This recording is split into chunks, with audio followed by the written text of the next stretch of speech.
Assalamualaikum. Selamat berpuasa Okey, hari ni kita siap produa kancil.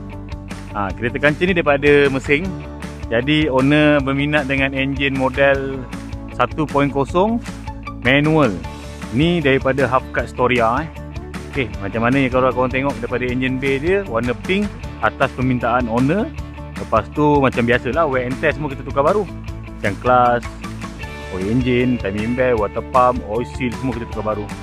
So far alhamdulillah kereta dia dah running, dah masuk Puspakom, dah pun lulus. Okey, selain tu owner ada request untuk spray warna rose gold ni daripada Chevrolet.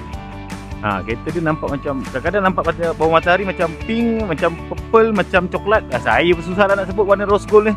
Okey, lagi suspension depan belakang, kalau korang perhatikan dia punya colour dulu, fokus pada dia punya colour. Cantik, comel Body kit dia kekal standard. Orang kata ya rupanya standard tapi jantungnya padu. Mau tak padu? 1.0 out manual. Okey. Dalam untuk ni dashboard L5 dah siap pemasangan lah. Sebab kita memang wiring one set, tak ada kacuk-kacuk. Dashboard L5 yang atas tu list job kita orang abaikan kertas tu.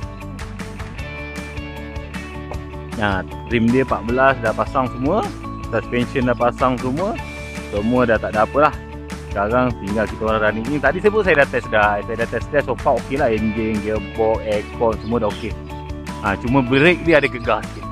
Jadi so far nanti kita akan update dengan owner sama ada nak tukar upgrade di foto ataupun sebaliknya. Okey, yang mana kalau korang berminat nak buat penukaran enjin, aircon, servicing, lagi apa lagi exhaust ke suspension ke boleh roger-roger. Okey, jangan lupa bulan puasa jangan makan tengah hari. Assalamualaikum.